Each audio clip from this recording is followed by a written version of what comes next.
Wala ka bang naaalala? Naalala? Na naman? Di ba, Biyernes na sa isang araw? Oo. Wala kang naalala?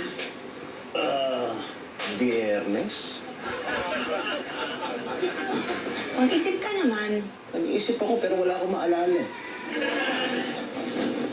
Kakainis ka.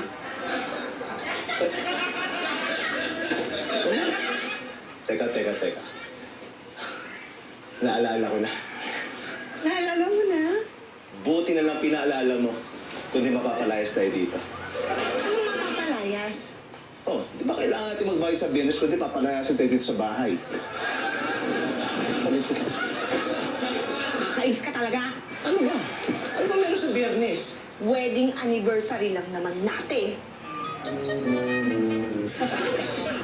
Be, naku! Pasensya na.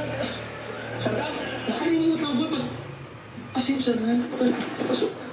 Kaya mo nakalimutan dahil hindi siguro importante sa'yo. Ba't di makapagsalita? Importante siyempre sa akin lahat yun. Marami na ako iniisip. May pambayad sa bahay. Nakalimutan ko lang talaga. Hindi. Kasi dapat alam mo yon. Ano yung sasabihin ng mga kakilala natin? Kakahiya. Be, ako nga nakalimot. Sila pa kaya. Walang makakaalala doon sa mga yun. Uy, Janice, malapit na anniversary niyo. Ano ba gagawin niyo sa Biyernes? Kita mo? Buti pa si Ma'am Elsa na alala anniversary natin. Eh, ganyan talaga mga babae. Naalala lahat ng okasyon. Congrats! So, ilang taon na kayo sa Biyernes? Alam mo, pati si Sir. Bakit? Si Sir, naalala ni Sir. Ikaw hindi. Kinalimutan ba anniversary niyo? Opo, sir. Pambihira ako. Ba't mo mga nalimutan? Naku, nagsalita. Uy, teka, sandali. Ito may atraso. Huwag na ko isabi. Happy anniversary! Pambihira naman, no? Wala tong hindi nakakaalala ng anniversary namin. Ikaw, Chito, alam mo bang anniversary namin? Hindi nga. Oh, yan. Di ba sa Biyernes pa po? O, anong yan? Wala. Tito Patrick! Happy... Salamat, Clarissa, ha? Isa lang ibig sabihin nun. Mga tunay nating kaibigan nakatira dito. Subukan natin pumunta sa opisina. Tingnan natin kung may makaalala doon. May mga bibilin pa nga kami. Okay lang ba iwan namin sa inyo si John Rick? Oo naman! Kasi flight namin bukas eh, kaya baka hindi na kami makabalik. Gusto nyo, hatid ko na lang kayo sa airport. O paano ka mag-atid? Di ka nga makamaneho. Ba't ba kailangan magmaneho? Eh, pwede naman ako mag-taxi. Naku, mas mapapamahal ka kung magta-taxi ka galing dito. Doon na lang kami sa amin. Oo nga.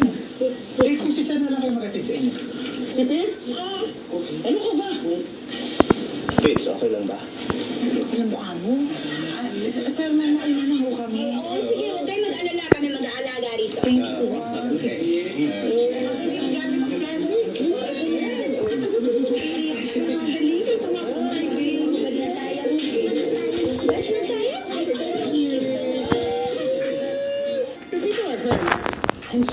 Mabuti kay John Rick. Eh, may kukunin lang sa nanay sa kusina eh. Baka mamaya gawan pa ng pagkain yan, ha? Grabe ka sa akin, kuya. Sasali mo ang agawin ko ng pagkain ng baby. Eto na po. Hihi! Wait lang. Wow! Kuya Jack, ba't mo kinakain yan? Eh, binigay na po sa akin eh. Hindi, inilapag ko lang para kay John Rick yan. Eh, bakit po kagabi? Anong kagabi? Ito rin po yung kinain ko eh. Ikaw ang kumain nun? Hindi rin po para sa akin yun? Ay, naku naman, Clarissa. Parang nasa bata. Yun eh, pagkain ng bata. Hindi pala agawan, ha?